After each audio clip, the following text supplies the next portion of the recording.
Hello everyone, this is Simran Kaur. Welcome back to my channel. अगर आप first time मेरी video देख रहे हो, please make sure to subscribe the channel. So now we are on the chapter 3 whose name is pair of linear equation in two variable. मतलब हम linear equation पढ़ेंगे but in the two variable.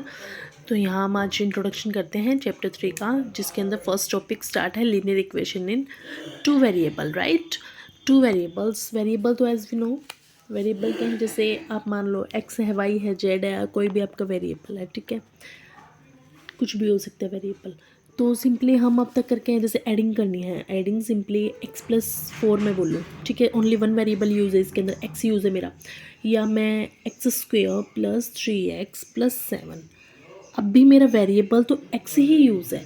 इसके बाद अब मैं use कर रही हूँ x³ + 2x² + 3x + 8। इसमें भी क्या है, मेरा सारा x वेरिएबल ही यूज़ है। मतलब इस टाइप के पोलिनोमियल तो हमने पढ़ लिया ना, पोलिनोमियल्स तो पढ़े हैं, बट लेकिन अब वेरिएबल की बात करें, वेरिएबल कुछ भी हो सकता है, समथिंग x हो, y हो, z हो, कुछ भी हो सकता है। राइट, तो वेरिएबल जो मैंने इन इक्वेशन के अंदर यूज़ किया है वो क्या है, किया है सिर्फ x यूज़ किया है। अब अगर मैं इन इक्वेशन के इक्वल में ज़ीरो पुट कर दूँ सबके, अभी मैं इनको पोलिनोमियल्स बोल रही हूँ, राइट, बट जैसे ही मैंने इनको इनके इक्वल में क्या रखी, जीरो पुट किया, तो मैं इनको क्या बोल सकती हूँ, इक्वेशन बोल सकती हूँ। क्या बोल सकती हूँ इन सबको, इक्वेशन। ठीक है, उसके बाद अब जैसे यहाँ ये वेरिएबल है x है, इसकी डिग्री क्या है, सिर्फ 1 है, इसकी डिग्री सिर्फ 1 है। इसका मतलब मैं इसको क्या बोल लूँगी, लीनियर इक्वेशन।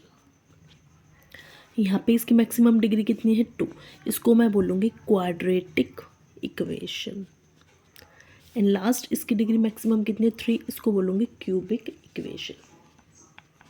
ठीक है, तो अब जैसे मैं लेके चली कि x + y = 7। ठीक है, this equation of linear equation of to variable, मतलब इसके अंदर क्या यूज़ हुए, दो वेरिएबल यूज़ हुए हैं।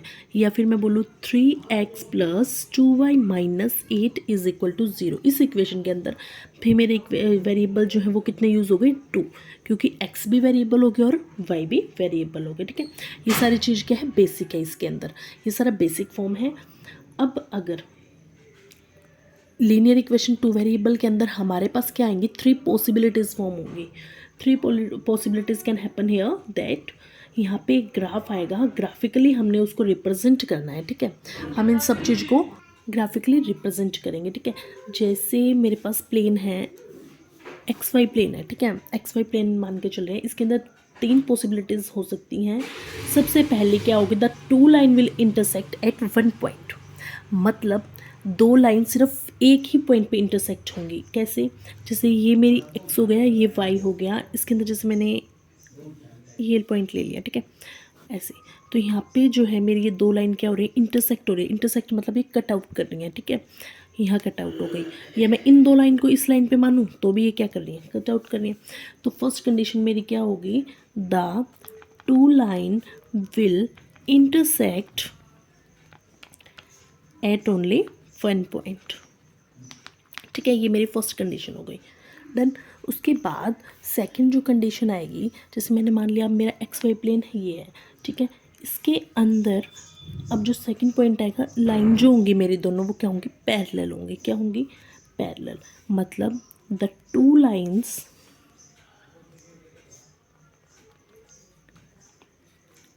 If they not intersect, if they note intersect, मतलब कोई ऐसी दो लाइन जो कि इंटरसेक्ट नहीं कर रही है, इट्स मीन्स वो क्या हो गई, पैरेलल। अब पैरेलल में तो हमें पता ही है, मैं पैरेलल ऐसे लिख रही हूँ। ठीक है, मतलब पैरेलल में हमें पता है वो कभी भी मीट आउट नहीं होती है, इट्स मीन्स वो कहीं पे भी जाके मीट नहीं होंगी, इट्स मीन्स वो क्या है, पैरेलल है। उसके बाद थर्ड जो कंडीशन आएगी प्लेन की, वो क्या है, कोइंसिडेंस की आएगी, एक्स प्लेन, वाई प्लेन। ठीक है, यहाँ पे कोइंसिडेंस, कोई भी पॉइंट कोइंसिडेंस हो गया। ठीक है, मतलब एक ही लाइन के ऊपर ही सारी लाइन क्या हो रही है, कोइंसिडेंट हो रही है, मीट हो रही है, उसको हम क्या कहेंगे, कोइंसिडेंट लाइन कहेंगे।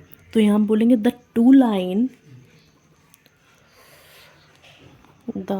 लाइन विल बी कोइंसिडेंट, मतलब वो क्या होंगी, एक ही पॉइंट के ऊपर, एक ही लाइन के ऊपर बार बार मीट होती रहेंगी। ठीक है, तो 3 कंडीशन पड़ी, फर्स्ट इंटरसेक्टिंग के लिए, सेकंड पैरेलल के लिए और थर्ड कोइंसिडेंट के लिए। एक्स वाई प्लेन के अंदर यहाँ ये चीज़ क्लियर हुई कि अगर कोई एक्स वाई प्लेन मेरा है तो वहाँ पे जो लाइन जा रही है तो वो क्या होंगी, कोइंसिडेंट होंगी। ठीक है, कोइंसिडेंट मतलब एक ही लाइन के ऊपर सारे पॉइंट्स फॉर्म होंगे। मीन्स अगर ग्राफ दिया गया है और उसमें दो लाइंस हैं तो या तो वो इंटरसेक्ट होंगी या वो पैरेलल होंगी या फिर वो कोइंसिडेंट होंगे। ओके, देन अगर जैसे अब मैं एग्जांपल लेके चलती हूँ, if a pair of linear equation is given, जैसे आपके पास जो इक्वेशन होगी वो किस फॉर्म में होगी, a1x plus b1y plus c1 is equal to 0 and a2x plus b2y plus c2 is equal to 0। मतलब x का जो वेरिएबल होगा वो a1, y का जो होगा वो b1 और ये c1 क्या हो गया मेरा यहाँ constant. Same like that x का यहाँ a2 वेरिएबल हो गया और y का हो गया b2 और c2 क्या हो गया इसमें कॉन्स्टेंट हो गया, राइट। देन अब मैं इसी के बिहाफ पे एग्जांपल लेके चली कि x plus 2y minus 4 is equal to 0 में फर्स्ट इक्वेशन और 2x plus 4y minus 12 is equal to 0 में सेकेंड इक्वेशन लेके चली।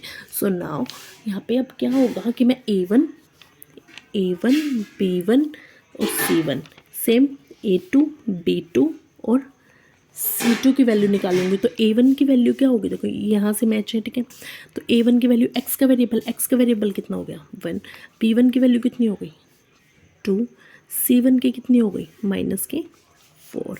ऐसे ही a2 की वैल्यू यहाँ कितनी हो गई 2, b2 की 4 और c2 की हो गई माइनस के 12। सो ईज़िली आप ये a1 b1 c1 आप ये निकाल सकते हो अगर इस टाइप से फॉर्म आती है तो। ठीक है, अब यहाँ पे मैं कंपैरिजन करूँ कि a1 by a2 b1 b2 and c1 c2। ठीक है, अब मैं इन तीनों का रेशो को कंपैरिजन करती हूँ। देन यहाँ से क्या आया a1 by a2 1 by 2, b1 by b2 2 by 4, c1 by c2 minus 4 by minus के 12। 2 1 जा 2, 2 2 जा 4, माइनस से माइनस कैंसिल आउट 1 बाई 3 ये वैल्यूज़ आ गई। तो यहाँ पे हम इस चीज़ को कंपेयर कर सकते हैं, जैसे यहाँ से 1/2 आया, यहाँ से भी सेम 1/2 आया, यहाँ से 1/3 आया। ओके, तो अब 3 कंडीशंस यहाँ पे भी फॉर्म होंगी। वो क्या है, 3 possibilities happens from those equations that अगर a1 a2 is not equal to b1 by b2 and not equal to c1 by c2, इस टाइप की कंडीशन आती है तो जो लाइंस होंगी वो हमारे पास कौन सी होंगी, इंटरसेक्टिंग लाइंस होंगी। ठीक है, मतलब वो इंटरसेक्ट करें किसी मेन पॉइंट पे।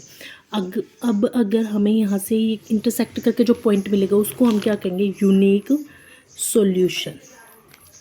देन उसके बाद जो ये फर्स्ट कंडीशन थी, अब सेकंड कंडीशन के अंदर क्या होगा, अगर a1 by a2 is equal to b1 by b2 but not equal to c1 by c2, it's means, तो इस कंडीशन के अंदर जो लाइन आएंगी वो आएगी पैरेलल लाइंस। मतलब पैरेलल लाइंस जो मीट नहीं होंगी, मतलब स्ट्रेट लाइन है, स्ट्रेट लाइन निकलेगी तो मतलब इसके अंदर नो सॉल्यूशन, क्योंकि इसके अंदर because it's have no common point. After that your third condition is a1 is equal to a1 by a2 b1 by b2 and is equal to c1 by c2, it's means ये coincide करेगा कि एक line के अंदर ही ऊपर ही जो है सारे पॉइंट्स आएंगे। तो यहाँ पे क्या बन रही है, लाइन बन रही है। अब एक लाइन के ऊपर बहुत सारी लाइन बन रही है, इट्स मीन्स यहाँ पे क्या हो गया, मैनी सॉल्यूशंस। ठीक है, तो इसके बाद हम करेंगे algebraic method which have, algebraic method के अंदर 3 सॉल्यूशन आएंगे जिसके ऊपर पूरी एक्सरसाइज बिहाफ है, पूरा चैप्टर बिहाफ है। तो substitution method, elimination method and cross multiplication method, जो कि हम नेक्स्ट वीडियो में कंटिन्यू करते हैं। Till then take care and bye bye.